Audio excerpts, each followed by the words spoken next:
Seryosong napatingin si Mara sa hawak niyang dokumento. Ibinigay yon ng kanyang asawa para tuluyan ng matapos ang kanilang kasal. Napapaisip ang babae kung dapat niya na ba yung pirmahan para matapos na lahat ng hinanakit na kanyang nararamdaman. Habang malalim na nag-iisip si Mara, bigla namang umuwi si Adrian. Seryosong tiningnan siya ng kanyang asawa bago nagsalita. Aalis na ako rito sa bahay natin. Kukunin ko na lahat ng gamit ko. Kung ako sa'yo, malis ka na rin para mabenta na tong bahay. Nagpipigil ng luhang nilingon ng babae si Adrian. Talaga bang ito na ang desisyon mo? Para lamang sa babaeng yun ay sisirain mong ating relasyon? Sinong babae na naman ba? Si Celine? Mas pipiliin ko makasama siya kaysa sa'yo na sinungaling at manggagamit.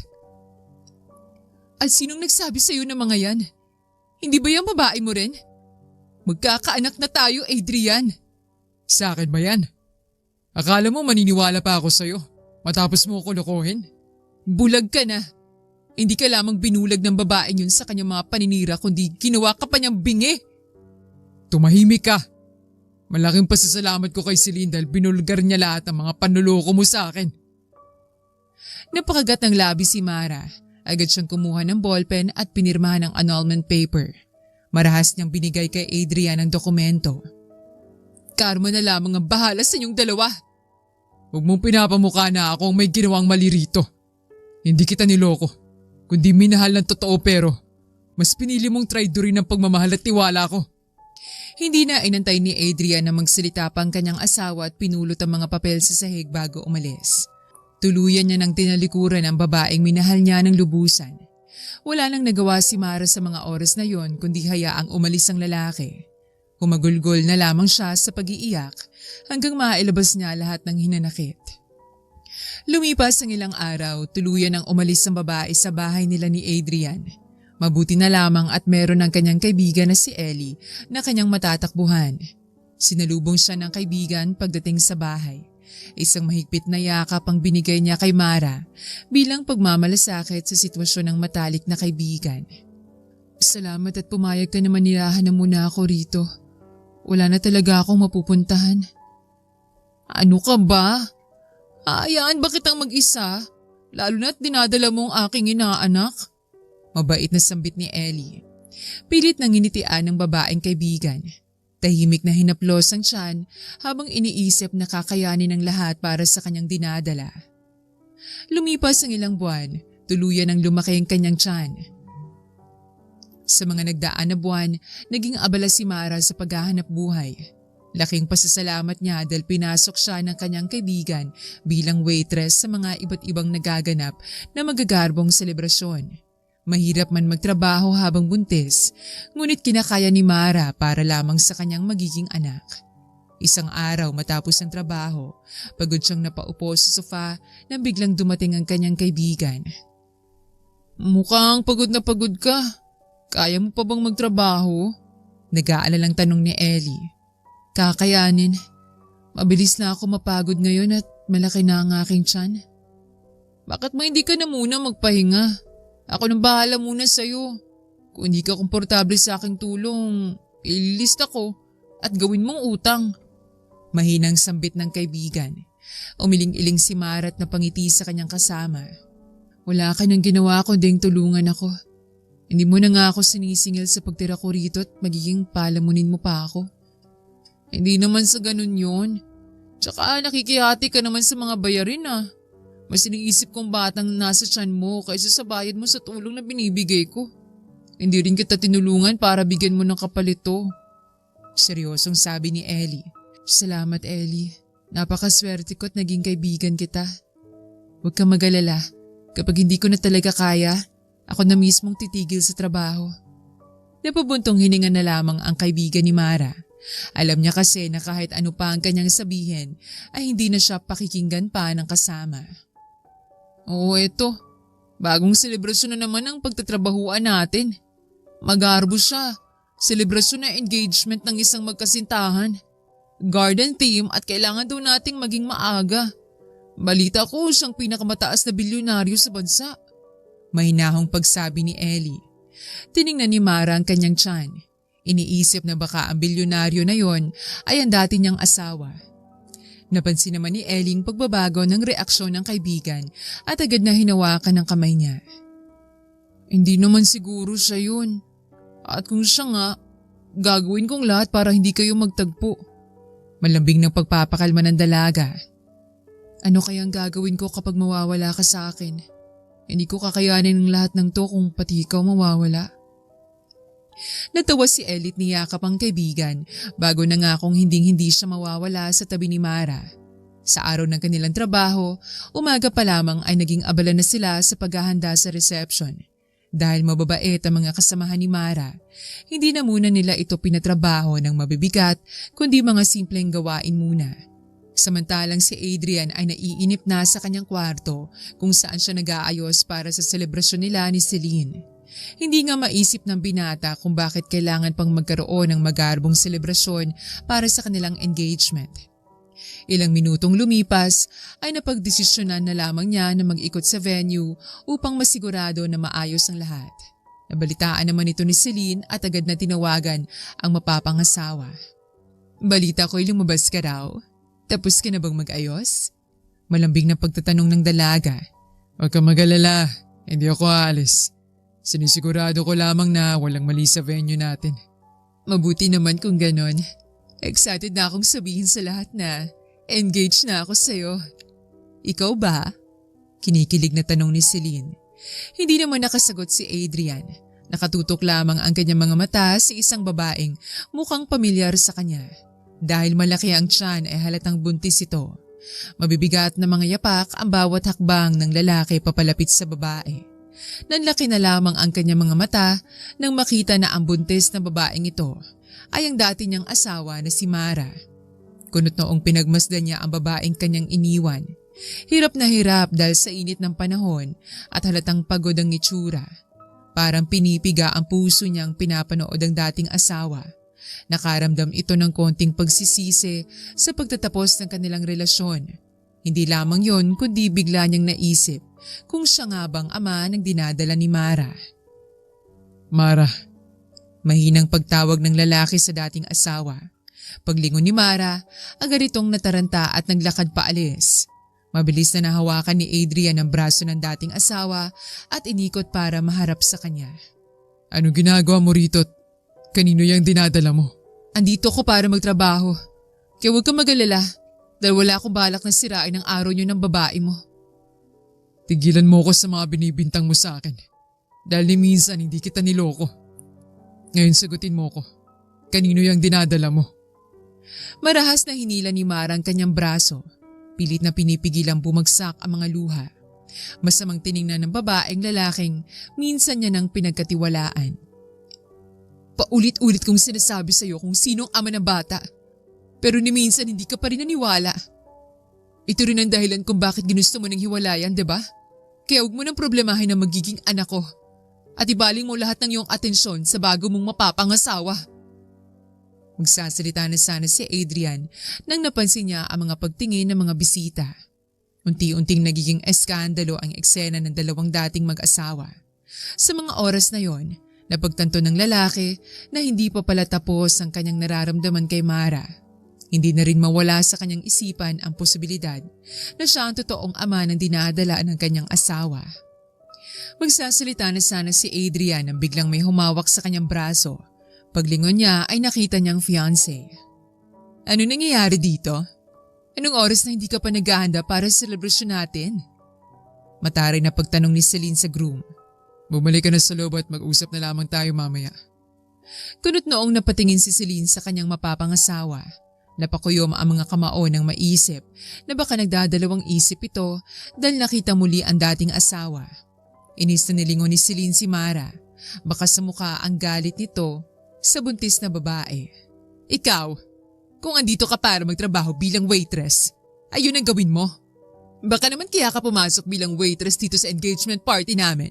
Dahil umaasa kang mapapasayo muli si Adrian? Huwag ka nang umasa, Mara. Dahil masaya na sa akin ang lalaking niloko mo. Malakas na pagsigaw ni Celine. Napasinghap lahat ng bisita. Hindi nila inaasahan na meron palang isang simpleng babae na naiugnay sa kilalang bilyonaryo. Samantalang si Adrian nakaramdam ng inis dahil sa pamamahiya sa dating asawa. Kunot noong hinila ng lalaking fiancé palapit sa kanya. Huwag kang gumawa ng skandalo sa harap ng maraming tao. I thought you're better than this. Sa tingin mo magagawa kong kumalma? Sinisira mong importanteng araw nating dalawa. Malungkot na pagbulong ni Celine. Pag-uusapan natin to mamaya.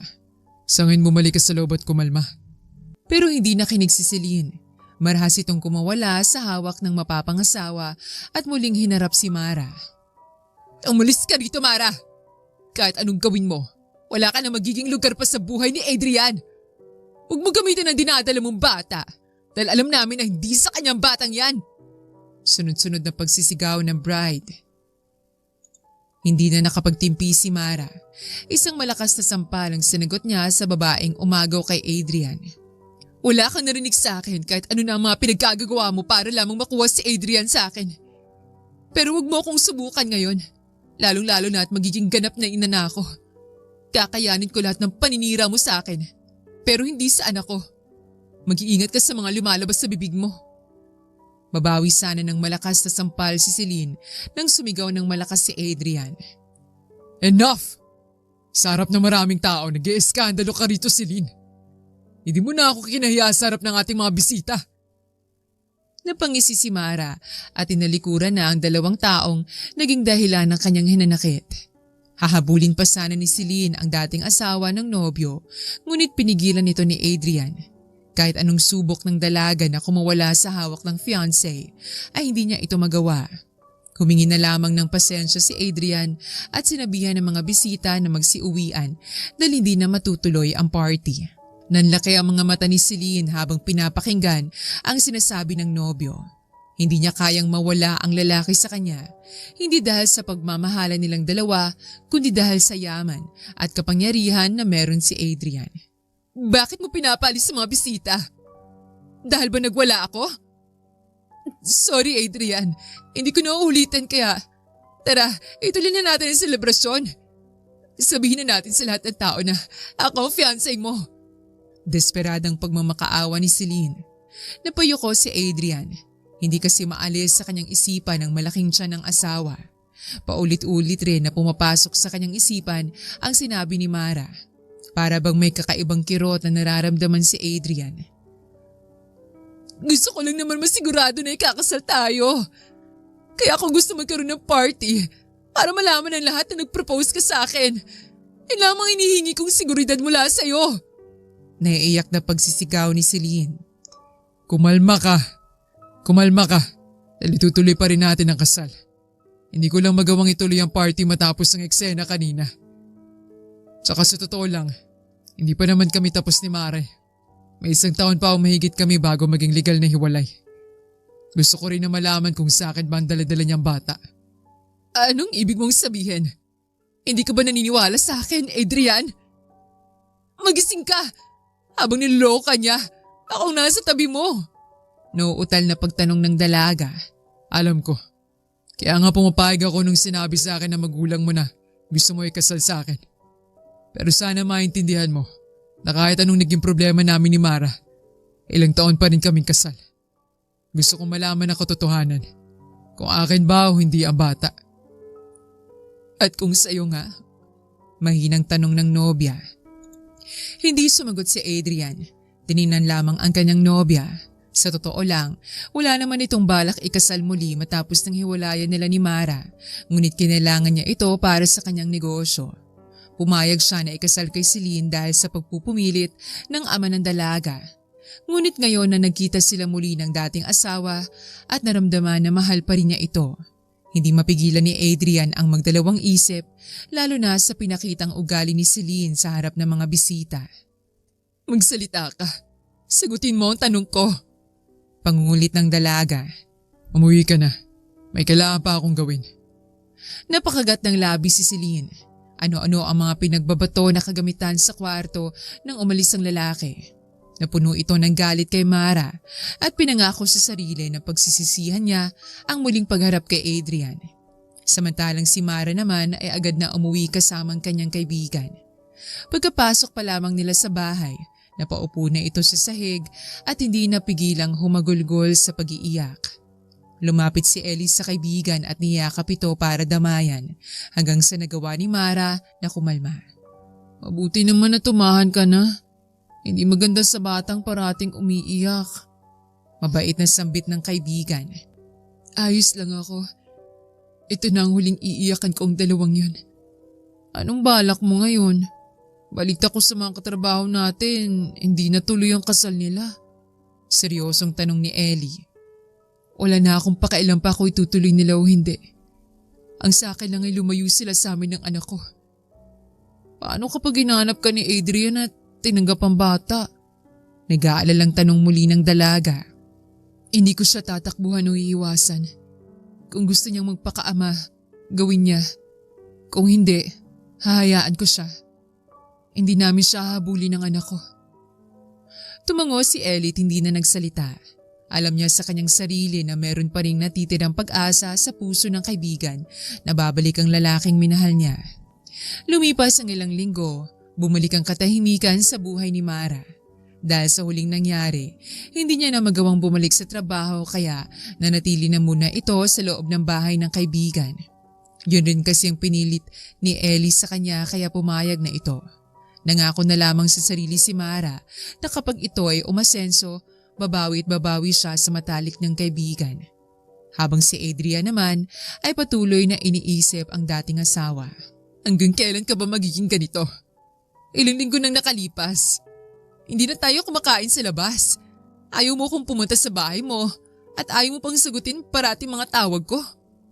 Naiiritang sambit ni Celine sa opisina ng lalaki. Mawawala ba ako, Celine? Sa mga pinaparamdam mo? Oo. Simula nung nakita mo yung babaeng walang ginawa kunding lokohin ka. Malakas na sigaw ng dalaga. Galit na napahampas si Adrian sa kanyang lamisahan. Napapikit naman itong si Celine sa gulat. Kinakabahang nilingon ng dalagang kausap. Hanggang dito ba naman sa kumpanya ko? Gagawa ka ng skandalo? Bumayag ako dahil kakaganda rin naman ang aking negosyo kapag pinakasalan kita. Ang inakala ko rin ay hindi ka katulad ng ibang babae at malawak ang iyong pag-iisip. Pero malaking pagkakamali pa lang lahat. Wala ka nang binigay sa akin kundi kahihiyan. Huminga ng malalim si Adrian para pakalmahin ang kanyang sarili. Nang nagawa niyang kumalma ay agad niyang kinausap muli si Celine. Celine, engaged na tayo simula nung pumayag ako sa kagustuhan niyo ng iyong mga magulang. Bakit ka ba nagmamadali? Kahit naman bilisan natin ay hindi pa rin magiging valid ang kasal nating dalawa. 1 taon na mahigit pa ang aantayin para maaprubahan ng korte ang annulment namin ni Mara. Napakagat ng labi si Celine. Kinakain na ito ng kaba na tuluyang bumalik ang loob ng lalaki sa dating asawa. Isang kalkulado, seryoso at walang sinasayang na emosyon si Adrian. Alam ito ng dalaga kaya agad itong napatahimik dahil kapag hindi, baka tuluyan ng malayo sa kanyang lalaking pinaghirapan niyang agawin. I'm sorry. Alam mo naman na mahal kita. Natatakot lang siguro ako na baka mas piliin mo siya kahit alam kong mas may paparamdam kong aking pagmamahal sa'yo. Gusto ko lamang ipaalala sa'yo na niloko ka niya, Adrian. Wala siyang ginawa kundi awayin ka dahil nagkaroon tayo ng trabaho ng magkasama. Alalahanin mo mga panahon na yon. Kalmadong pagpapaliwanag ni Celine. Tumango si Adrian, huminga ito ng malalim para pakalmahin na rin ang sarili.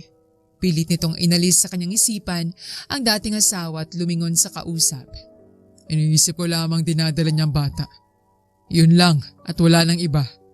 Kaya wala kang dapat ikabahala. Pagkakatiwalaan kita. Trust me, Adrian. Hindi mo gugustuhin kapag ako ang kinalaban mo. Seryosong pagbabanta ng dalaga bago umalis. Nakahinga na lamang ng maluwag ang binata nang nakaalis na si Celine.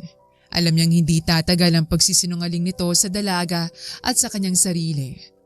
Ayaw na magsayang ng oras pa ni Adrian kaya naman tinawagan niya ang kanyang sekretarya para hanapin kung nasaan nakatira si Mara. Alamin mo kung saan nakatira ang dati kong asawa. Sino kasama niya sa bahay at ang mga taong lagi niyang kinikita. Alamin mo rin kung ano ang kanyang mga ginagawa simula nung naghiwalay kami. Masusunod po, sir. Mahinang sang-ayon ng sekretarya. Muling naisip ni Adrian si Mara. Lalong-lalo na ang itsura niyang hirap na hirap sa trabaho habang buntis. hindi maalis sa kanyang sariling kakaibang pagsisisi. Niloko mo nga ba ako't? Ano kung dinadala mo? Sinong nagsisinungaling? Sunod-sunod na pagtatanong ng lalaki sa kanyang isipan. Ilang araw ang tumagal, agad na binigay ng sekretarya ng lalaki ang mga pinahanap na impormasyon. Ni isang pakikipagkita sa lalaki ay hindi nagawa ni Mara. Lagi siyang nasa loob ng bahay ng kaibigan at lalabas lamang kung mamalengke sila o di kaya magtatrabaho. Maraming katanungan ang muling nanggulo sa kanyang isipan. Nakapagdesisyon itong puntahan na lamang si Mara at kausapin para matapos na ang kanyang pag-iisip. Anong ginagawa mo rito? Paano mo nahanap ang bahay ng kaibigan ko? Nakakalimutan mo na ata kung sino ko. Pili talaga kitang kinakalimutan, Adrian. Napalunok ng laway ang lalaki. Hindi inaasahan ang pagiging malamig sa kanya ng dating asawa. Umalis ka na. Parang awa mo na. Gusto ko na ng tahimik na buhay. Sandali. Gusto kitang kausapin. Para saan pa, Adrian? Sinubukan ko na yan noon. Pero ni minsan, hindi mo ko pinakinggan at pinaniwalaan. Sino ba nga man ang batang yan, Mara? Yun lamang gusto kong malaman. Napabuntong hininga si Mara. Pilit nitong kinakalma ang sarili bago seryosong nilingon ng kausap. Ilang beses ko nang sinasabi sa iyo ang katotohanan. Kaya ito na ang huling beses na sasagutin ko ang tanong na yan. Ikaw ang ama na dinadala ko, Adrian. Ang batang tong bunga ng ating pagmamahalan bago mo hinayaan na masira ng isang babaeng ating kasal. Natahimik si Adrian. Napayuko ito at hindi alam ang dapat sabihin. Napabuntong hininga na lamang ang babae at mabait na kinausap ang dating asawa. Ano bang pakay mo, Adrian, at pinuntahan mo ako rito? Hindi mo wala sa isipan kung batang dinadala mo. Ngayon na sinabi ko sa iyo ang totoo. Naniniwala ka ba o hindi? Gusto kitang paniwalaan, Mara.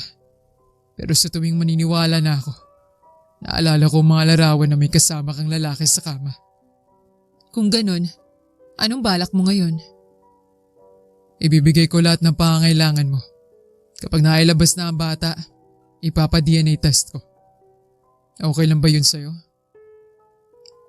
Pag-iisipan ko. Tumango si Adrian. Nahihiya itong iniabot ang mga paboritong pagkain na binili para kay Mara. Walang emosyong tinanggap ito ni Mara bago nagpaalam sa kausap. Punong-puno ng pagdududa ang lalaki sa biyahe nito pa uwi. Ang impormasyon na binigay sa kanya ng sekretarya niya ay walang pinakitang mali. Napapaisip na lamang si Adrian kung tama ba ang mga naging desisyon nito. Isa-isang bumabalik sa kanya ang mga araw ng pag-aaway nila ni Mara. Lahat ng mga sinasabi sa kanya sa mga panahon noon ng dating asawa ay nagbibigay sa kanya ng kakaibang sakit. Aalamin ko lahat ng katotohanan. Bakit sa tuwing iniisip kong nakaraan namin ni Mara, napupuno ako ng pagsisisi? Bakit pakiramdam ko akong mali? Sunod-sunod na pagtatanong ng lalaki sa kawalan. Kinabukasan, maagang lumabas si Adrian sa kanyang bagong bahay para tumingin ng kondo na pagtitirhan ni Mara. Hindi kasi ito mapalagay sa tuwing iniisip na nakikitira ang dating asawa, lalo na at para sa kanya may posibilidad na anak niya ang dinadala nito. Inakala nga nitong si Mara na magkikita na lamang silang muli ni Adrian kapag nanganak na ito, ngunit nagkakamali siya dahil muling dinalaw siya ng lalaki. Wala ka bang trabaho? Ang aga-aga, andito ka. May binili akong kondo para sa'yo. Kumpletong gamit dun at malapit lang sa palengke at grocery. Hindi rin mahirap maghanap ng masasakyan sa lugar. Para sa naman to? Maayos ang lagay ko rito sa aking kaibigan. Alam ko, pero mas maganda na yung may sarili kang lugar, di ba? Kung ganon, isasama ko si Ellie. Hindi kaya na konsensya ko na maiwan siya rito. At least sa kondo na binigay mo, hindi na niya kailangang magbayad ng upa. Pumayag si Adrian. Mas gusto niya yon para may kasama ito, lalo na't buntis si Mara.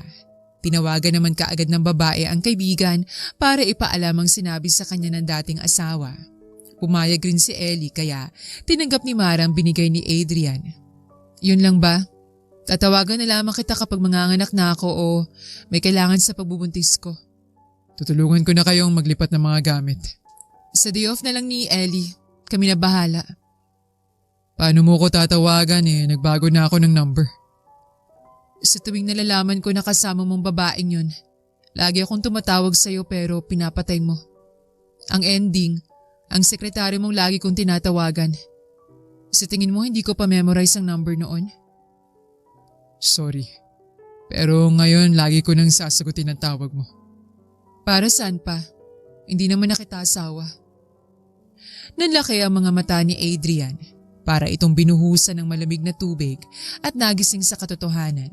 Sa tuwing kaharap niya kasi ang dating asawa ay nakakalimutan niyang hiwalay na sila. Hindi mo kailangang magpakasawa sa akin, Adrian. Tatawagan ko na lamang sekretarya mo kapag may kailangan sa bata.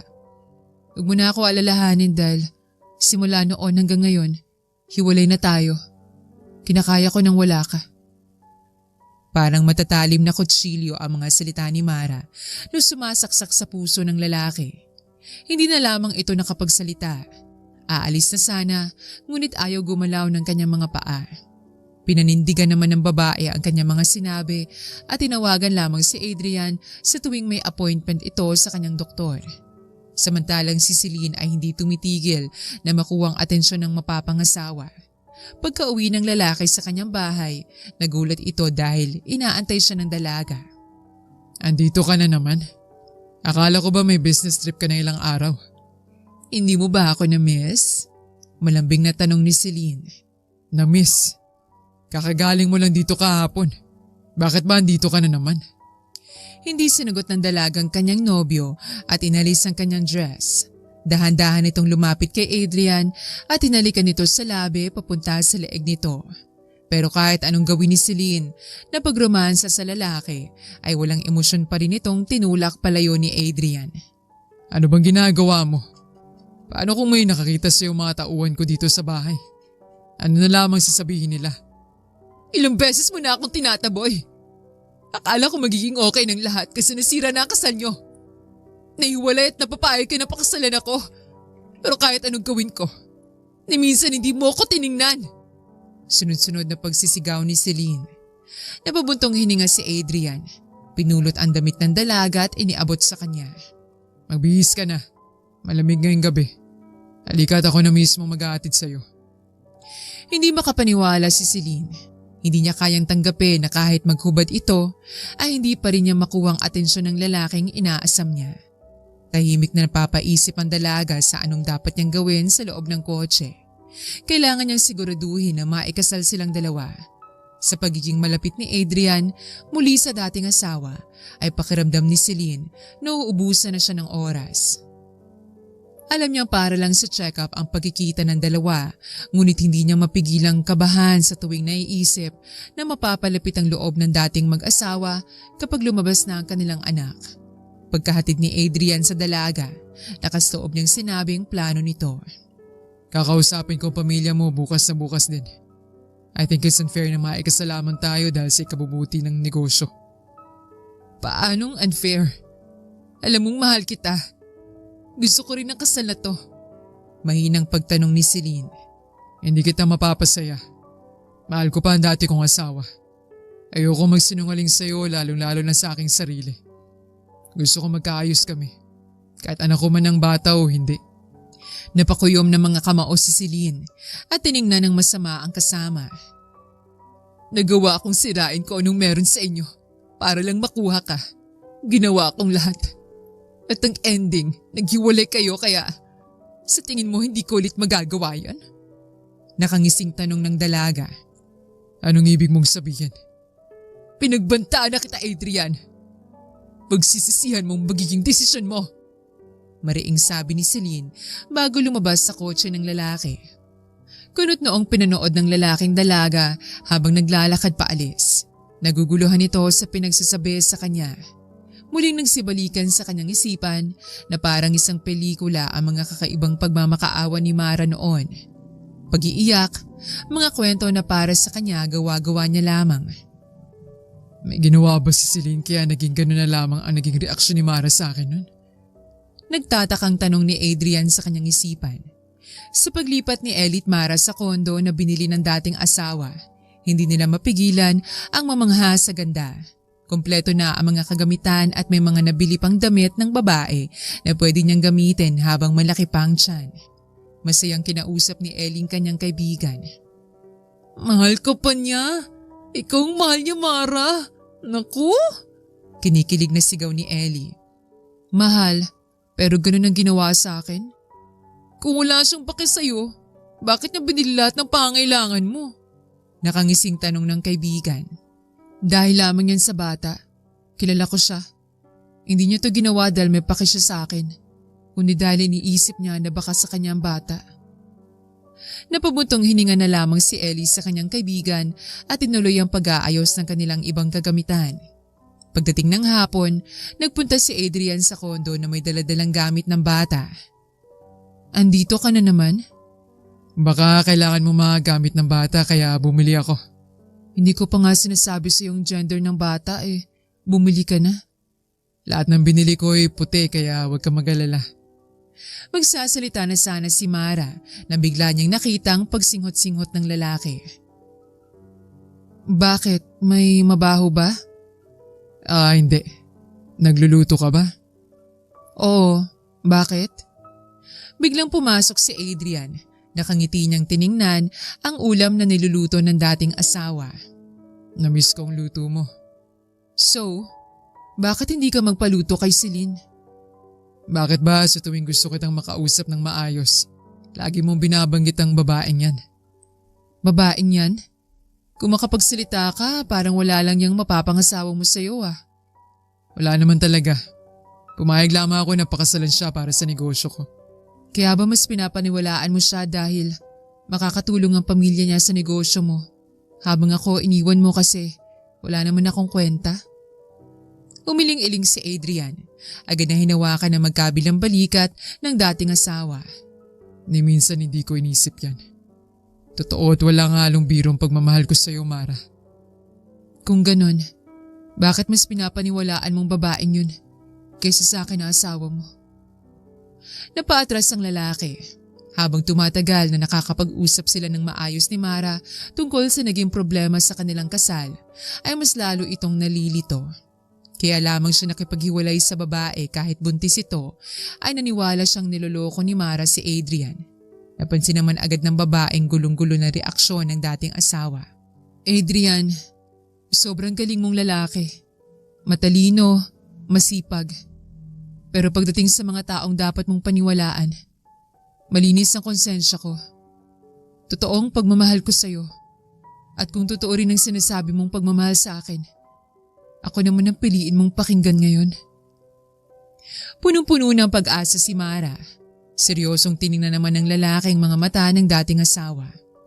Kahit anong paghanap nito ng alinlangan ay wala siyang makita kundi sinseridad. Pagka-uwi ni Adrian, hindi mawala sa kanyang isipan ang sinabi ng dating asawa. Tinawagan niya ang sekretarya para alamin ang mga bagay na naging ugat ng kanilang away. Gusto niyang malaman kung sino bang nagsasabi ng totoo o niloloko lamang siya.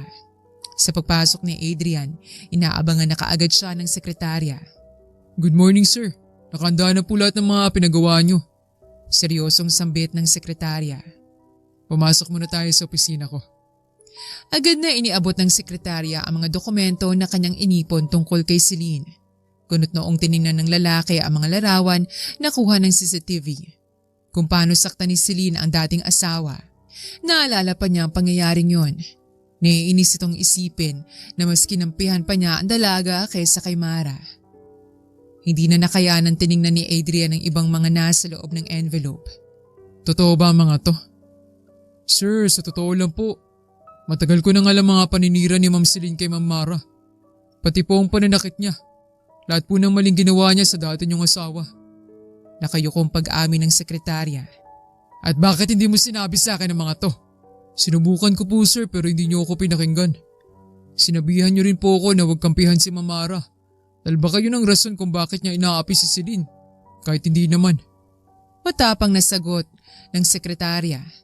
Napalunok ng laway ang lalaki.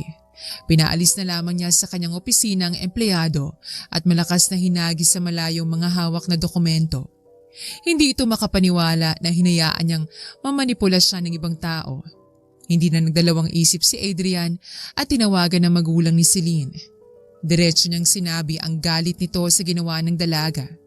Hindi lamang yon, ay naging bukal rin siya na kahit matigil lahat ng kanilang transaction, wala na itong pakialam basta hindi na maituloy ang kasal. Sigurado ka ba sa sinasabi mo? Seryosong tanong ng ama ni Celine. Baliw lang ang lalaking gugustuhin na maikasal sa anak mo. Pagbabayaran niya lahat ng ginawa niya sa dati kong asawa. Lahat-lahat! Napabuntong hininga na lamang ang matandang kausap ng binata bago pinatay ang tawag. Hindi naman na nagsayang ng oras si Adrian at pumunta ito sa kondo ni Mara. Pagdating ni Adrian, hindi na nagsalita ang dating asawa ng lalaki at agad na pinapasok ito. Kumain ka na ba? Gusto mo ba ang ipagluto kita? Nakatitig si Adrian sa dating asawa. Hindi na nito napigilan ang kanyang damdamin at malungkot na niyakap si Mara. I'm sorry. Alam kong walang kapatawaran ang ginawa ko sa'yo. Wala na akong karapatan na hingin muli na bigyan ako ng pangalawang pagkakataon. Pero sana bigyan mo ako ng tsansa na maging ama sa magiging anak natin. Habang tinitingnan ni Mara ang humahagulgol na lalaki, hindi niya mapigilang maiyak na rin. Nilabas na lahat ng babaeng sakit na natipon sa mga pinagagagawa ni Adrian. Marahas niyang pinagpapalo ang dibdib ng dating asawa. Bakit? Bakit hindi mo kasi ako pinakinggan? Bakit hindi mo ako pinaniwalaan? Ni minsan hindi ko hinayaan na hawakan ako ng ibang lalaki. Sana inalam mo muna ko anong totoo sa mga larawan na pinakita niya sa'yo. At alam mo ba kung gaano kasakit ang mga araw na mas pinotektahan mo pa ang ibang babae kaysa sa akin? Alam ko. Sobrang nasasaktan ako sa tuwing naalala kong mga pagkakamali ko sa'yo. Hindi ko maisip kung paano ko nagawa mga bagay na yun. Pati mga masasakit na salitang nabitiwan ko dahil lamang sa naniwala ko sa mga kasinungalingan ni Celine laban sa'yo. Hindi kita patatawarin sa ginawa mo sa akin. Pero handa akong kalimutan ng lahat. Alang-alang sa anak natin. Araw-araw kong pinagdarasal na sana luminaw na ang mga mata mo. Ngunit ngayon na alam mo na ang lahat. Wala akong maramdaman kundi galit. Patawarin mo ako. Mali ko ang lahat. Kasalanan ko ang lahat. I'm so sorry. Humahagulgol sa pag-iiyak si Mara. Niyakap lamang ito ni Adrian at paulit-ulit na humingi ng tawad. Nang kumalma na ang buntis na babae, kinausap niya muli ang dating asawa. Siguraduhin mo magiging mabuti kang ama sa magiging anak natin. Pangako, bawat segundo ay susubukan kong maging isang mabuting ama. Tumango ang babae. Matapos ng kanilang pag-uusap ay walang isang araw na nawala na muli si Adrian sa tabi ng dating asawa. Bago pumasok sa opisina, daraan muna ito sa kondo ni Mara. Kinakamusta ang kalagayan, sinisigurong kumpletong pangangailangan. Matapos naman sa trabaho, diretso ito ulit sa kondo para pagsilbihan ang dating asawa. Samantalang si Celine, ilang araw nang walang tigil sa kakainom. Simula noong binanggit ng ama niya ang balita na tinigil ni Adrian ang kanilang magiging kasalan, ay napuno ito ng galit. Ngunit isang araw, nang nakita niyang masayang magkasama si Adrian at Mara na bumibili ng kagamitan ng bata, ay sumugod na ito sa opisina ng lalaki. Ano na naman ba ang kailangan mo? Hindi ba sinabi sa'yo ng ama mo na gusto kong itigil lahat ng koneksyon sa pamilya mo? Kaya wala ka na dapat ipunta rito. Napangisi si Celine. Matapang na naglakad palapit sa lalaki at hinagis sa lamisahan ng isang envelope. Pagtingin ni Adrian sa binigay ng kausap ay hindi niya napigilang magulat. Totoo ba itong mga nakikita ko? Oo, sinabi ko sa'yo, diba? Pagsisisihan mo kapag hindi mo ako pinakasalan. Akala mo malinis ang pera na dumadaloy sa negosyo na pinagmamalaki mo? Natatawang pagtatanong ni Celine. Isa-isang sinuri ni Adrian ang mga dokumento. Lahat ay nagpapakita ng mga tax evasion at illegal transactions ng kumpanya. Hindi ito makapaniwala na nagawa ng kanyang pamilya ang mga bagay na yon. Bumilis ang kalabog ng dibdib ng lalaki. Sa unang titig pa lang, mababakas na ang pangamba sa kanyang mga mata. Mamili ka. Itutuloy natin ang kasal O ang pagbagsak ng kumpanya na pinaghirapan nyo ng maraming taon? Seryosong pagbabanta ni Celine. Bakit mo ba ginagawa to, Celine? Maraming lalaking hindi magdadalawang isip na pakasalan ka. Bakit ako pa? Bakit ako pa ang napili mong pahirapan ng ganito? Hindi ba sapat na mga ginawa mo sa asawa ko? Pilit na natawa ang dalaga. Talagang alam mo na lahat, ano? Kung ganon, alam mo rin ba muntik ko na siyang ipaghahasa? Pero natakot lang ang binata na binayaran ko kaya tinabihan lamang si Mara. Okay na rin at hindi ako nagreklamo dahil sobrang nagalit ka sa kanya. Natatawang pag-amin ni Celine. Napakasama mo. Sobrang sama mo. Natawa ng malakas ang dalaga. Natutuwa ito na makita ang takot sa lalaki. Kapag lalabas tayo tungkol sa trabaho, magpapadala ako ng larawan nating dalawa sa babaeng yon. Sisiguraduhin ko pang nagmumukha itong sweet tayo. Kapag susugod siya sa lugar kung nasan tayo, iinisin ko at sasaktan ko si Mara hanggang sa lalaban siya sa akin. Hindi mo alam kung gaano ko nagpigil na tumawa sa tuwing akong pinagtatanggol mo. Masayang pagkwento ni Celine. Napakuyom ng mga kamay si Adrian. Gusto niyang magwala at ilabas ang galit sa kausap, ngunit alam niya na lahat ng yon ay hindi mararanasan ng dating asawa kung nag-ingat lamang ito. Ano bang kailangan mo? Pera? Kapangyarihan? Ang ituloy ang kasal natin, Adrian. Yan lang ang kailangan ko. Dahil sa oras na ikasal tayong dalawa, yung pera at kapangyarihan ay natural na makukuha ko. Tumatawang sigaw ni Celine. Hindi nakasagot ang binata. Tatanggi na sana ito ngunit dahil sa takot na mabagsak ang kumpanya ay natahimik ito.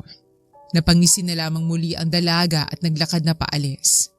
Padabog na naupo si Adrian sa kanyang upuan. Naguguluhan kung ano bang dapat niyang gawin. Buong maghapon na nakatulala lamang ang lalaki sa kanyang opisina nang biglang tumawag sa kanya si Mara. Hello, Mara. Pasensya na at mukhang hindi ako makakadaan sa kondo mo. May kailangan akong ayusin na problema sa kumpanya. Mas malala pang problema na to kaya kung ako sa'yo, pumunta ka na rito. Nanlalaki ang mga matang napatayo si Adrian. Agad na nakalimutan ang nangyaring pag-uusap nila ni Celine. Anong problema? Manganganak na ata ako. Sigurado ka ba? Ang tanging nasagot ni Mara ay isang malakas na sigaw. Hindi naman nagsayang ng oras si Adrian at natatarantang kinuha ang mga gamit. Sobrang bilis ng pagmamaneho ng lalaki hanggang nakarating ito sa kondo ng dating asawa. Pagpasok nito, nakita niyang nakaupo ang babae. Sumisigaw habang hawak-hawak ang malaking tiyan. Manganganak ka na nga. Hindi ba may 2 buwan ka pa? Hindi ko alam, pero Adrian, isugod mo na ako sa ospital at hindi ko na kayang sakit. Halika rito at bubuhatin kita papunta sa sasakyan. Sa ospital, palakad-lakad si Adrian. Hindi mapigilan ang takot na nadarama.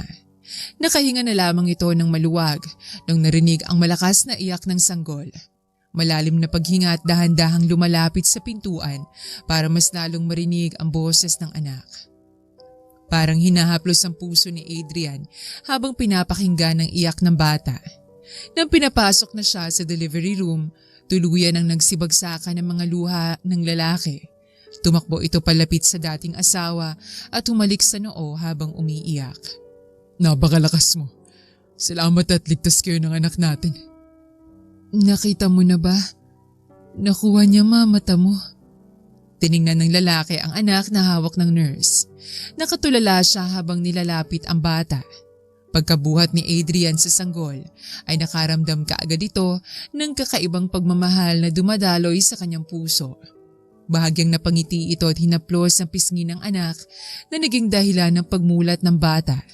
Kitang-kita niya ang sariling mga mata sa mata ng anak. Marco. Ang pangalan mo anak ay Marco.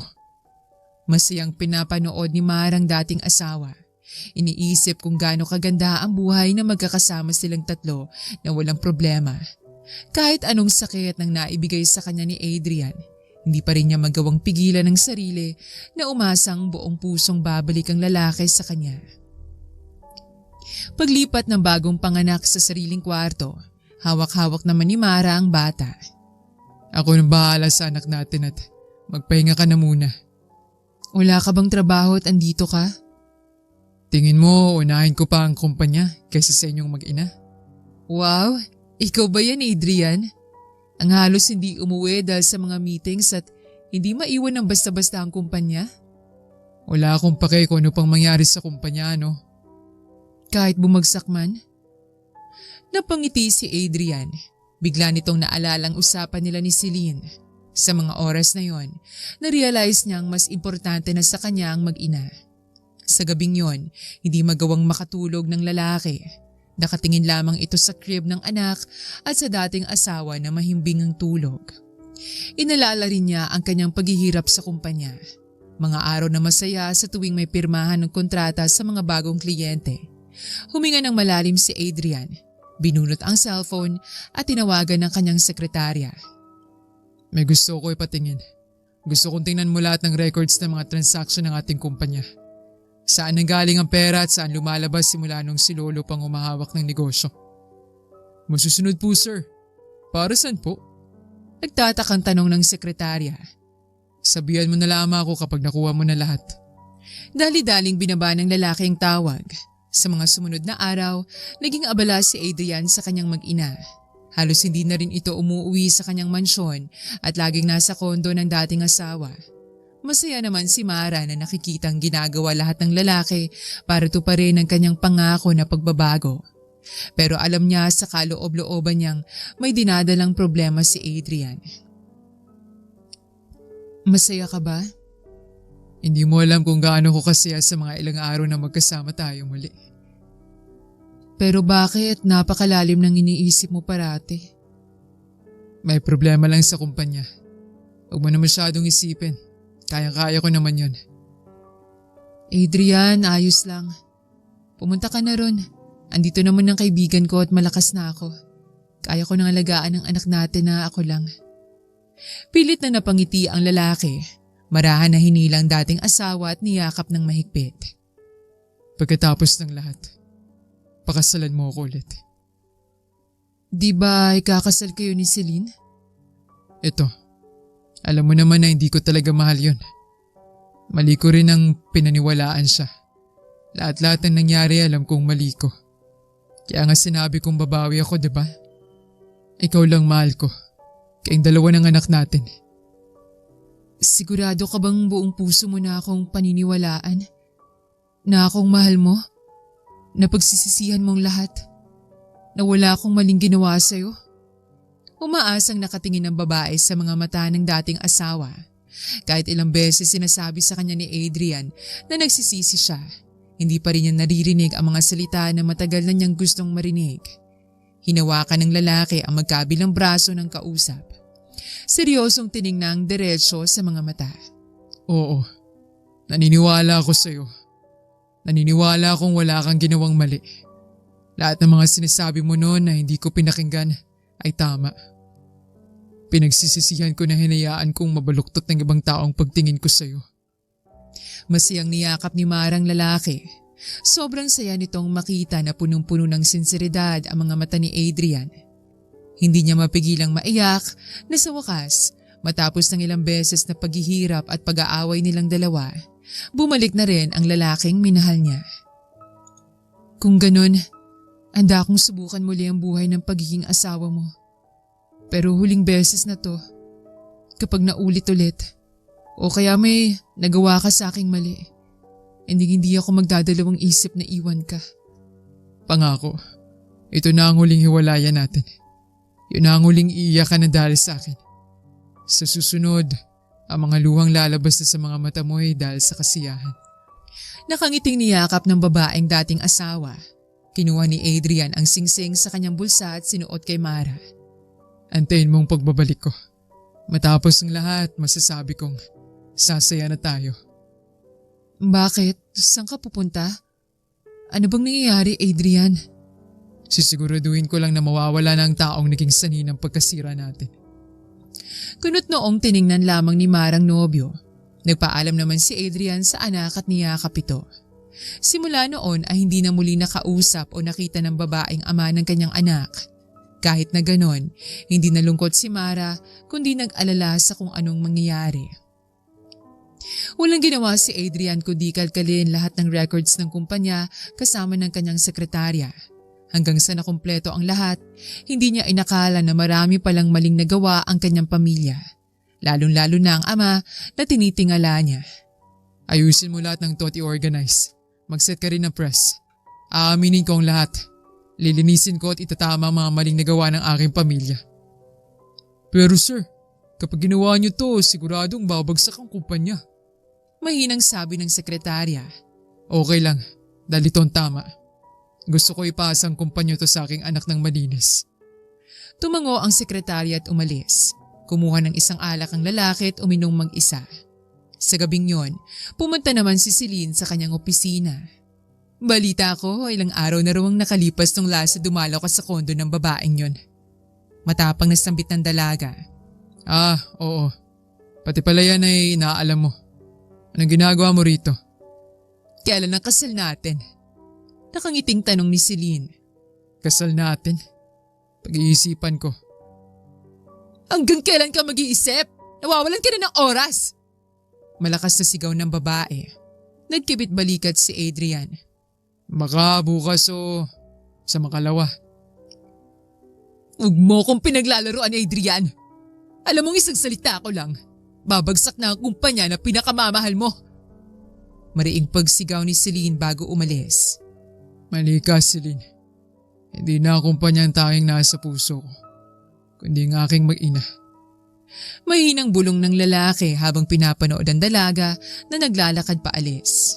Sa araw ng pag-amin ni Adrian sa harap ng maraming reporters, abala naman si Mara sa kanyang anak kasamang kaibigan sa kondo. Ang dami mo nang napump na gatas. Namamanghang sabit ni Ellie sa mga nilalagay ni Mara na gatas sa ref. Ang sakit kasi kapag hayaan ko lang dito sa dibdib ko. Tapos ayaw pang magdede ni Baby Marco. Anyways, kumusta naman si Adrian? May balita ka na ba? Kuryosadong tanong ng kaibigan. Wala pero naniniwala kong babalik siya. Hindi ka man lang ba nangangamba? Kunot noong tanong ni Ellie. Umiling-iling si Mara. Hindi. Pinagkakatiwalaan ko siya. Sinabi niyang babalik siya kaya mag-aantay ako. Pero kung hindi, ako na mismong tatalikod sa kanya. Ito na ang huling tsansa niya sa akin. Hindi sumagot si Ellie. Nakatingin lamang ito sa kanyang pinapanood na balita. Muntik pa nga itong mabilaukan nung nakitang lalaking pinag-uusapan nila sa telebisyon. Hindi na rin naman natin siya kailangan hanapin at nasa balita siya. Mahinang bulong ng dalaga. Mabilis na pumunta sa tabi ng kaibigan si Mara. Seryosong pinapanood ang balita. Nilakasan pa niya ang volume para lang marinig ng maayos ang sinasabi sa balita. Napasingap na lamang si Mara nang marinig ang pag-aamin ng kanyang dating asawa. Tatay na ako ngayon. Kaya gusto kong lumaki siya na may pagmamalaki niya ang kanyang ama. Humingi ako ng tawad sa mga nagawang mali ng aking pamilya at gagawin ang lahat para maitama ito.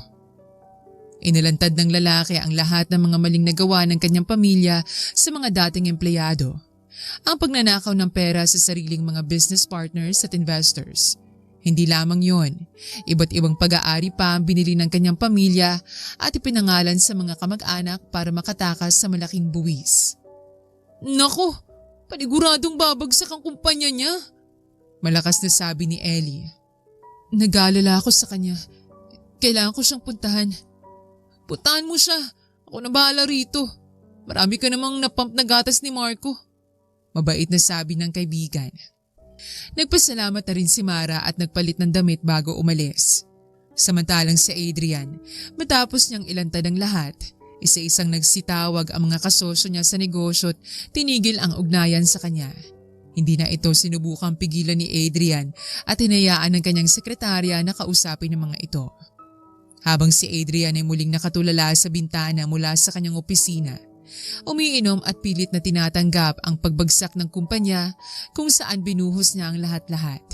Nagwawalang sumugod si Celine sa opisina ng lalaki. Bakit? Bakit mo binitawan ang lahat-lahat para lamang sa babaeng yon? Malakas na pagsisigaw ng dalaga. Hindi ko kayang mamuhay ng maayos matapos ko malaman ng lahat. Salamat at pinaalam mo sa akin. Kunot noong lumapit si Celine at marahas na hinila ang kwelyo ng kausap. Ganun na ba kahirap sa iyong pakasalan ako? Maayos na lahat eh. Ikasal tayong dalawa. Ang kapangyarihan ng pamilya ko ay mapupunta sa iyo. Aangat ang kumpanya mo. Yayaman tayong dalawa. Bakit?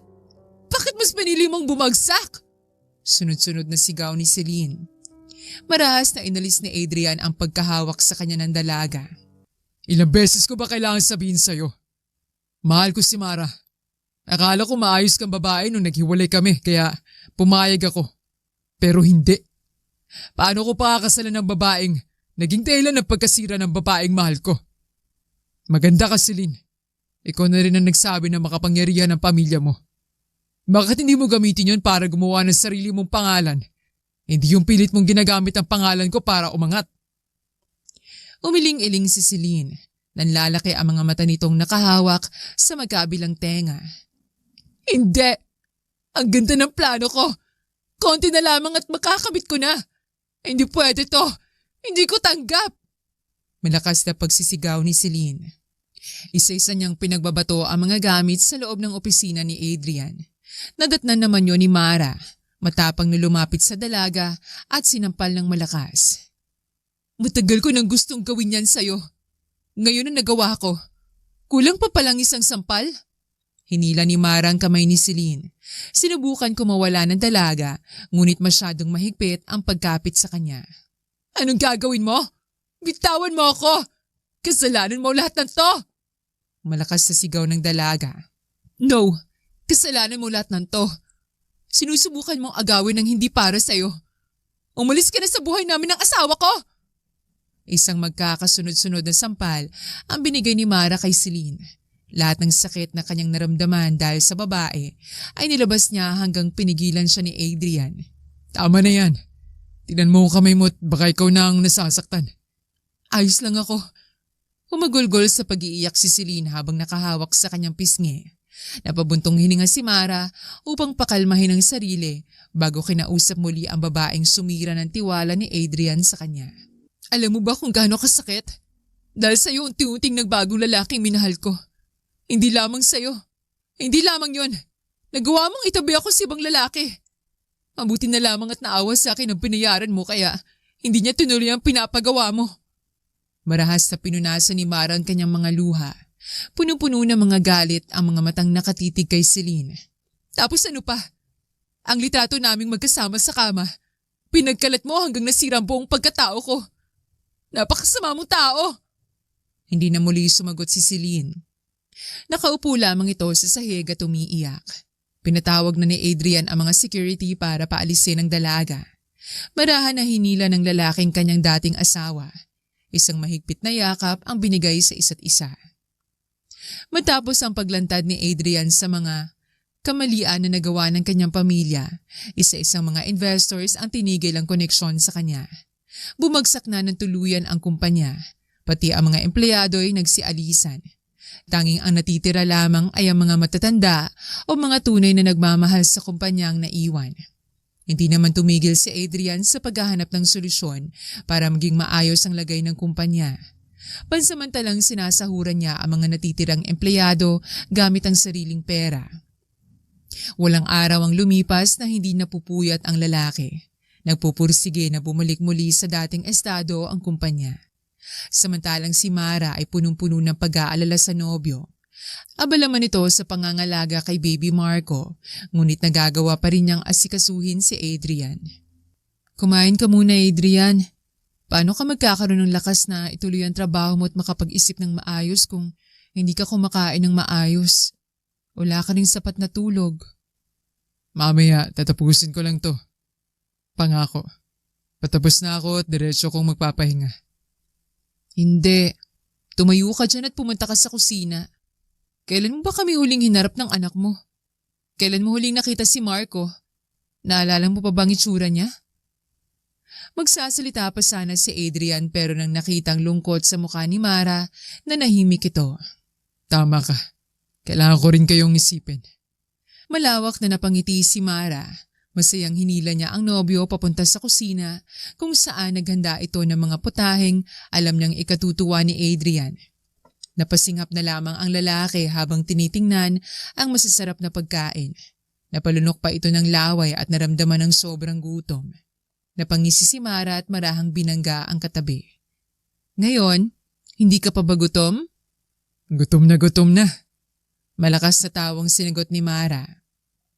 Masayang kumain si Adrian.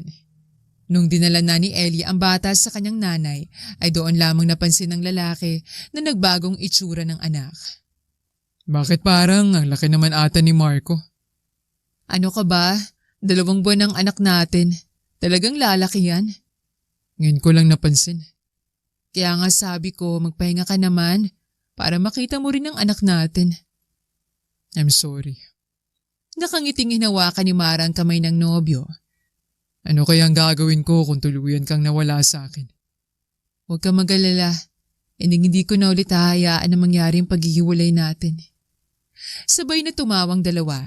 Samantalang si Ellie ay naiinis na pinapanood ang magkasintahan. Hello, wala na kayong respeto sa single dito ah.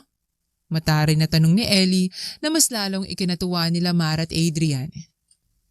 Laking pasasalamat ni Adrian sa kanyang nobya sa pagiging mabait nito. Hindi lang mabait kundi mahaba pa ang pasensya. Sa simpleng pinilit siya ni Mara na kumain sa araw na yon, naging maluwag ang kanyang pakiramdam. Hindi lamang yon, mas lalong luminaw pa ang isipan nito. Sa pagtatyaga ni Adrian, sa walang tigil na suporta ni Mara at tulong ni Ellie sa mag-ina, unti-unti nang umaangat muli ang kumpanya ng lalaki. May isang negosyanteng nagtiwala sa kanya hanggang sa nadagdagan na ito. Pinapakita kasi ni Adrian na hindi siya katulad ng pamilya at totoo ito sa kanyang trabaho. Sobrang saya ko para sa'yo. Hindi mo lang pinatunayan na isa kang tapat na negosyante, kundi isang lalaking magaling sa negosyo. Lalaking ulo ko niyan kapag pinupuno mo ako ng papuri. Totoo naman ah. Konti na lamang bankrupt na ang kumpanya pero nagpursigi ka hanggang sa muling lumalago. Nihiyang napakamot ng batok si Adrian at napanguso. Dumadami na rin ang mga empleyado. Ang mga taong piniling manatili sa kumpanya ay itinaas kong sahod at syempre na-promote. Ang galing mo talaga, Adrian. Marami pa akong nagawang maganda. Dahil sa pagpuri ni Mara, hindi napigilan ni Adrian ang magkwento pa ng ibang magagandang nangyari para mapuri ulit. Natigilan na lamang ang dalawa nang biglang nagsalita si Ellie. Yay! May kuya na si Marco! Pangaasar ng dalaga. Panganay? Oo, sa itsura niyong dalawa ni Mara, para kayong mag-ina. Natatawang sabi ni Ellie. Nahihiyang napakamot ng batok si Adrian. Si Mara naman ay natawa ng malakas.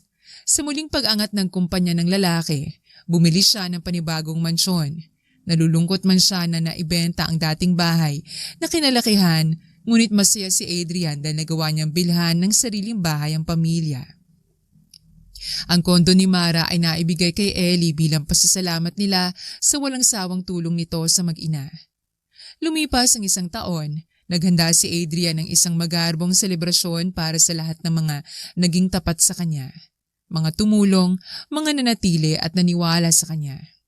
Sa gitna ng selebrasyon, itinaas ni Adrian ang baso at pinatunog ito para makuha ang atensyon ng mga bisita. Gusto kong gamitin ang chance na to upang muling magpasalamat. Hindi lamang sa inyo kundi pati sa aking nag-iisang sinisinta. Naghiyawan ang lahat na naging dahilan sa ngiti sa mukha ni Mara. My love, salamat dahil paulit-ulit mo akong pinagkatiwalaan. Ang dami kong pagkakamali at sapat ng mga rason yun para iwan ako. Ngunit pinatawad mo ako at pinagkatiwalaang muli. Nangako ko sa iyo na matapos ang lahat ay pakakasalan kita ulit. Pero 1 taon ang lumipas. Okay lang. Hindi naman ako nagmamadali dahil sigurado kong ikaw makakasama ko hanggang huli. Napakagat ng labi si Adrian na para bang pinipigilan ng kilig. Napahalik na lamang ito sa ulo ng nobya bago muling nagsalita. Hindi dahil sa nakalimutan o abala ako sa negosyo, kundi hindi ako nakontento sa pagbigay ko sa iyo ng singsing. Naganap ako ng tiyempo pero wala akong mahanap. Sino mag-aakala na sa selebrasyon na to? Doon ako magkakaroon ng lakas ng loob. Nagtatakang nilingon ni Mara ang kanyang nobyo. Pinahawak ni Adrian ang kanyang hawak na mic sa katabi at lumuhod sa harapan ng dating asawa. Hinila ng lalaki ang singsing nila dati at binato bago binunot sa bulsa ang bagong singsing na binili. Mas magarbo at mas bagay sa kanyang mapapangasawa. Isang singsing na karapat dapat sa isang anghel na katulad mo. Hindi mo deserve ang ganong klaseng proposal. Patawarin mo ako at mukhang nagkamali ako ulit. Hindi. Okay lang sa akin yun dahil mas importante ang sinseridad mo. See everyone, nakahanap ako ng isang taong punong-puno ng kabaitan. Nagsipalakpakan ng lahat sa pagsigaw ni Adrian. Sa pangalawang pagkakataon, my love. Willing ka bang makasama ako hanggang sa pagtanda? Oo, Adrian. Yes na yes. Salamat talaga, Mara, sa pangalawang pagkakataon na to. Mahal na mahal kita, Adrian. Kayo din ang ating anak. Mahal na mahal ko kayo. Sa pagsuot ni Adrian sa panibagong singsing, napuno ang gusali ng mga hiyawan at palakpakan. Hindi naman nagsayang ng oras ang magkasintahan at agad na inasikasong kasal. Sobrang natutuwa rin si Ellie sa muling pagpapakasal ng dalawa. Kaya naman siya na ang nagkusang mag-asikaso. Ilang buwan ang nakalipas, tuluyan ang kinasal ang dalawa. Sobrang proud nga itong si Mara dahil kuhang-kuha ang kanyang dream wedding. Hindi ko alam kung saan ako magsisimulang magpasalamat sa'yo. Salamat sa lahat-lahat, Ellie. Salamat at naging kaibigan kita. Hindi lamang kaibigan ang tingin ko sa'yo, kundi kapatid ko na. Parehas tayong maagang iniwan ng magulang kaya tayong dalawa lang ang pwede nating maaasahan. Mabait na sambit ni Ellie. Tumangutango si Mara. Niyakap niya ng mahigpit ang kaibigan at muling nagpasalamat. Dahil rin sa kanilang kasal, nagsimula ang magandang career ng kaibigan ni Mara na si Ellie.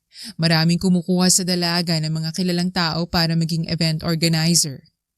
Habang abala si Ellie sa kanyang bagong trabaho, ang bagong kasal ay pumuntang Japan para sa kanilang honeymoon kasamang anak na si Marco. Ang ganda rito. Itong kauna-unahan kong bansa at salamat pinili mong pangarap kong puntahan. Alam mo namang gagawin ko ang lahat para mapasaya ka lamang. Nambola pa nga ang asawa ko. Kamusta naman ang anak natin? Eto, naglalaway pa rin. Natawa na lamang si Adrian at binuhat ang anak. Sa kanilang unang araw, nagpahinga muna ang pamilya. Kinabukasan, piniling mag-enjoy ng pamilya sa dagat. Ang linaw ng tubig. Puti rin ang buhangin. Sobrang ganda. Grabe. Oo nga, sobrang ganda. Baka hindi ako makapagpigil. Kunot noong nilingon ni Mara ang kanyang asawa na punong-puno ng pagnanasa sa kanya. Inikutan na lamang niya ito ng mga mata at pabirong hinampas ang lalaki. Bakit? Honeymoon natin ngayon. Kaya kung ako sa'yo, kailangan natin gawin ang ginagawa ng mga karaniwang bagong kasal sa honeymoon. Ngumusong-uso ang lalaki sa kanyang asawa. Malakas na natawa ang babae at lumapit sa tenga ni Adrian para bumulong. Mamaya kung maganda ang mood ko. Bahagyang ngumiti si Adrian. Buong araw niyang inasikasong asawa para hindi pumangit ang kanyang mood. Isang sabi lang ni Maray agad sinusunod ng lalaki.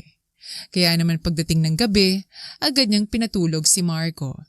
Nakangising naglalakad palapit si Adrian sa kanyang asawa matapos ilapag ang anak. Oh my baby love, come to your husband. Natatawang tumakbo papuntang kama si Mara. Masayang hinabol naman ito ni Adrian hanggang sa nahuli niya ang kasama. Paikot-ikot ang dalawa sa loob ng kanilang kwarto na naghahabulan. Pagkahuli ng lalaki sa asawa, binuhat niya ito papunta sa kama. Wala ka ng takas ngayon. Huwag kang mag-alala, wala rin akong balak takasan ka. Napakagat ng labi ang lalaki. Ang paningin na nakapako sa mga mata ni Mara ay dahan-dahang bumaba papunta sa malalambot na labi ng babae. Marahan niyang inilapit ang mukha sa asawa.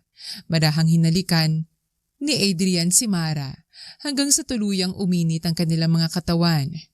Bumilis ng bumilis sa kanilang halikan Ang mga kamay ni Adrian ay naglakbay sa iba't ibang bahagi ng parte ng katawan ng asawa. Sa gabing yon, habang tulog pa ang kanilang anak, nagsamang mag-asawa sa isang mainit na gabi. Sa mga sumunod na araw, walang ginawa ang pamilya kundi mamasyal at mag-enjoy sa bawat oras na nasa Japan sila. Sa kanilang huling araw, muling nagpasya ang mag-asawa na sa dagat sila pumunta. Ang tahimik, masaya at wala na akong nararamdaman kundi pagiging kampante sa buhay nating dalawa. Masaya akong ganyan ang naipaparamdam ko sa'yo. Nakangiting nagtitigan ng dalawa bago binigyan ni Adrian si Mara ng isang matamis na halik. Sa huli, napatunayan ng dalawa na ang tunay na pagmamahal ay hindi lamang nasusukat sa saya at pangako, kundi sa kakayahang magtiwala, makinig at itamang pagkakamali. Ang kawalan ng tiwala at padalos-dalos na paniniwala sa kasinungalingan ang muntik sumira sa kanilang pamilya. Ngunit sa pag-amin ng katotohanan at pagharap sa sariling pagkukulang, natutunan nilang buuing muli ang nasira. Ipinakita rin ng kanilang pag-iibigan na ang tunay na lakas ay hindi lamang sa pagbangon mula sa pagkatalo, kundi sa pagpili ng tama, kahit kapalit nito ay pagkawala ng yaman at kapangyarihan. Ang pamilya, katotohanan at pagmamahal ang siyang pinakamahalaga. Ito ang mga bagay na hindi kailanman matutumbasan ng anumang kayamanan.